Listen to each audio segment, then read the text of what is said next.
Olá pessoal, tudo bem? Quem está falando aqui é Tancredo Lins, do canal da Educação de Minas Gerais. Hoje quero convidar vocês a ouvir o depoimento de duas professoras que passaram por situações difíceis em função da Covid-19. A primeira, Ana Paula Gravino, que foi diagnosticada com a doença e passou por uma situação dificílima. A outra, Aline Keller, também professora da nossa instituição de ensino, que perdeu a mãe na mesma situação. Vale a pena acompanhar esses depoimentos emocionantes. Na tela para você. Olá, meu nome é Ana Paula Gravino. Sou professora há mais de 20 anos. Sou apaixonada pela minha profissão. Trabalho na rede estadual com crianças do primeiro ano. Essa pandemia nos deixou afastados das crianças. Isso não está sendo nada legal, né? O ano passado, quando as diretoras das duas escolas que eu trabalhava solicitavam algum voluntário para auxiliar na escola para a entrega do kit merenda, por exemplo, eu era a primeira a me oferecer. Fazia esse trabalho na pandemia não porque ignorava a gravidade da Covid, mas por querer ajudar de alguma forma meus alunos, as famílias e a escola. E por me achar nova, com 40 anos, sem comorbidade e vivendo em plena saúde, se a escola abrisse no início de abril, eu seria a primeira a chegar. Porém, o vírus da Covid me alcançou, chegou primeiro. Minha irmã e seu esposo me passaram a Covid antes mesmo deles saberem que estavam com Covid. Nós três sofremos com os sintomas. Eu tentei me tratar em casa, entre acessos ao Conexão Escola, ao Classroom, e-mails, WhatsApp. Quando fui ao pronto-socorro do Ipseng, já estava no meu limite de dor e sofrimento, porque os remédios já não faziam mais efeito. Fui imediatamente internada, porém fiquei no corredor, numa cadeira dura, desconfortável, esperando um leito, isso por 2 dias. Depois disso eu não vi mais nada.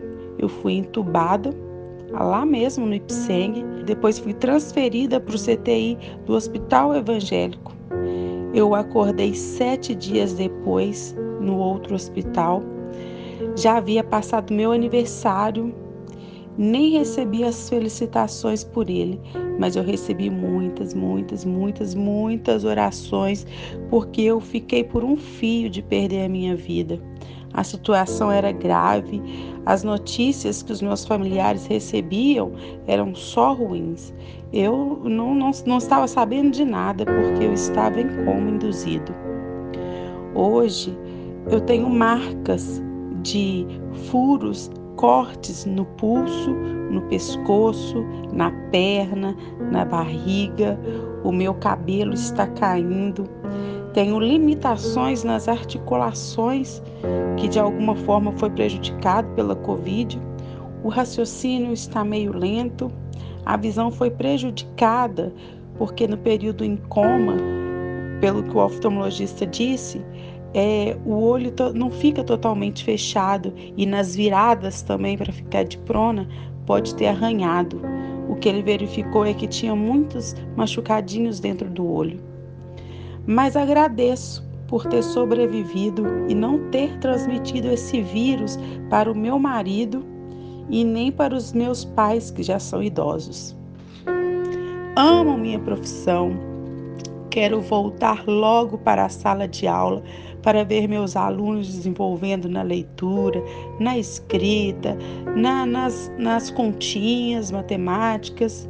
Sei que as famílias estão se esforçando, mas estão precisando também de uma ajudinha direta nossa, né? Porém, ainda não me sinto segura para voltar Só tomamos a primeira dose da vacina e os noticiários dizem que é necessário as 2 doses para tentar garantir a eficácia da vacina e que mesmo assim, depois de vacinado, é possível adquirir a doença, mas de uma forma branda, leve. Eu agora não posso nem sei o que dizer sobre essa possibilidade, né? Porque a surpresa que eu tive foi desagradável. E apesar do protocolo de higiene que a escola já organizou, eu não acredito que eu conseguirei deixar de abraçar meu aluno.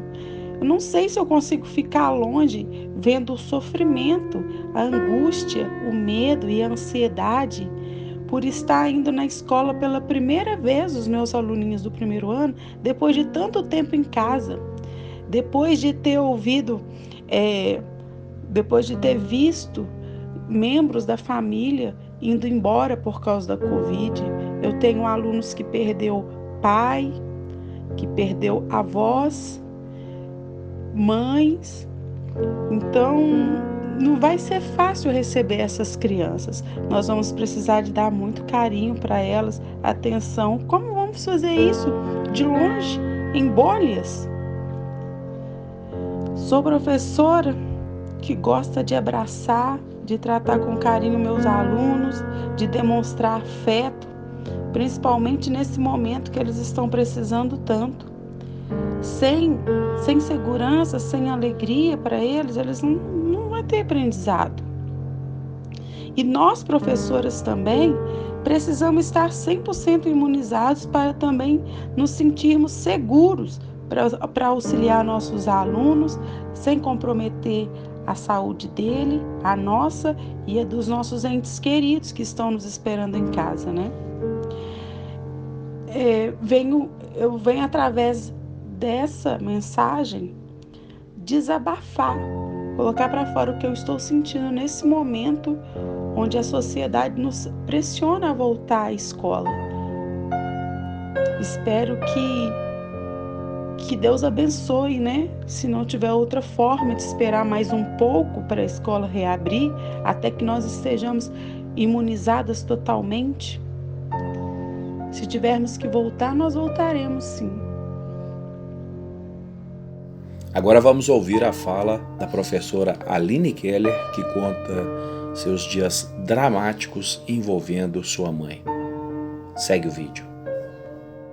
Olá pessoal, meu nome é Aline Keller Soares Martins, eu sou professora da Rede Estadual de Minas Gerais, sou efetiva, trabalho há 12 anos como professora e amo o que faço. É o meu sonho desde pequena ser professora, trabalhar na escola que eu trabalho e eu simplesmente sou apaixonada pela minha profissão, pelo que eu faço, pelos meus alunos, pela minha escola. E infelizmente, pessoal, no dia 18 de abril desse ano, eu perdi minha mãe. Perdi minha mãe para a Covid. Minha mãe tinha 62 anos, não tinha nenhuma comorbidade, não tinha diabetes, não tinha pressão alta, não tinha problemas cardíacos. Ela não tinha nada assim, nem colesterol alto. Ela tinha uma saúde muito boa. E era uma mulher alegre, uma mulher forte, sabe? Feliz, muito amorosa. E se cuidava muito também, se cuidava muito. A gente quase não se viu durante todo esse período, né, de pandemia, porque ela se preservava, ela e o meu padrasto. Então, assim, eu tive nesses últimos tempos muito pouco com ela.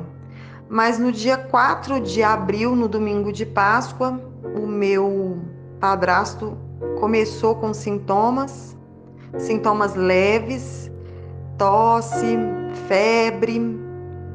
E na terça-feira, no dia 6 de abril, a minha mãe também deu início aos sintomas.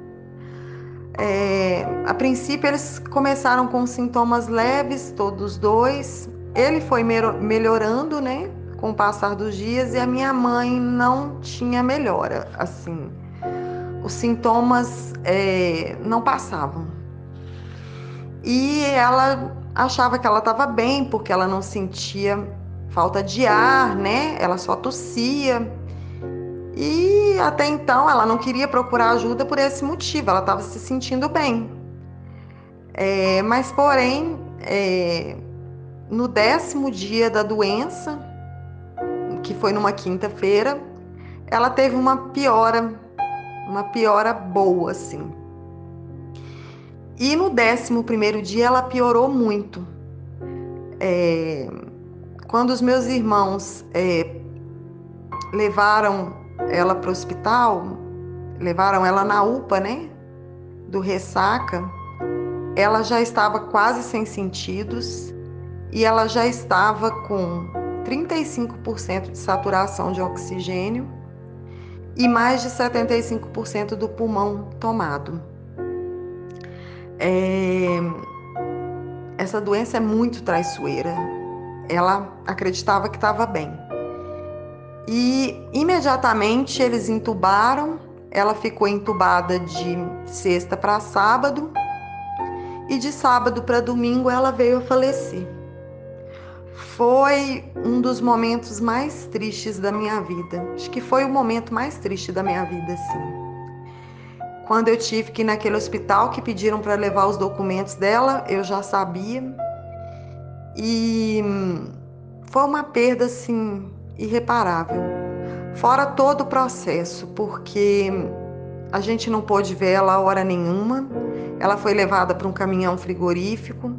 De lá foi colocada num caixão, sem nenhuma roupa, dentro de um saco plástico e cremada, que foi o desejo dela. E foi muito difícil para todo mundo da minha família, porque a gente não pôde se despedir dela, ela estava no período de contágio, né?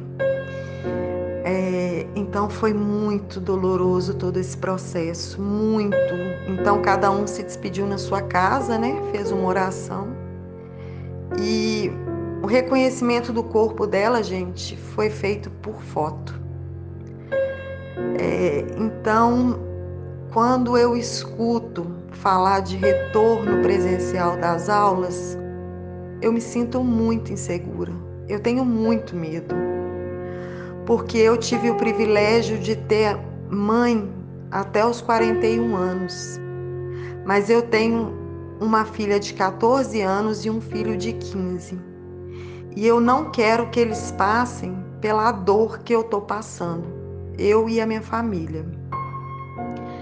É um vazio que não tem tamanho, sabe? Então, mesmo sabendo da necessidade dessas crianças estarem na escola, das dificuldades que os pais vêm enfrentando, se desdobrando, e a gente também como professor se desdobrando no ensino remoto, porque também não é fácil, eu tenho muito medo, eu me sinto muito insegura. Eu não sei se eu tenho nem preparação psicológica para enfrentar essa situação de volta agora. Porque a gente está dentro de sala, a gente está lidando com seres humanos. E a gente não está lidando com máquina, a gente não está lidando com produtos, né? Então é muito difícil não manter um contato físico ou estipular, às vezes, um distanciamento social, porque só quem está dentro de sala de aula sabe como é difícil essa dinâmica. Então, assim, eu não me sinto segura. Eu sei que a sociedade às vezes não entende. É óbvio que se a gente tiver que voltar a trabalhar, a gente vai voltar. Mas é muito difícil, é muito difícil. E fora que a gente não tomou a segunda dose da vacina, os nossos familiares que estão dentro de casa não tomaram, às vezes, nem a primeira dose. Então, como que a gente vai fazer com isso? Vai trabalhar? vai se contaminar, né? A gente sabe que muitas crianças são assintomáticas e vai voltar para dentro de casa e transmitir a doença para o marido, para os filhos, para um outro familiar qualquer. E aí? E a gente vai viver com essa culpa de que a gente tenha transmitido e talvez levado à morte um ente querido? Então eu realmente me sinto insegura, me sinto em pânico assim, quando eu penso em voltar mesmo com todos os protocolos, porque a gente que está dentro de sala de aula sabe que esse distanciamento é quase impossível.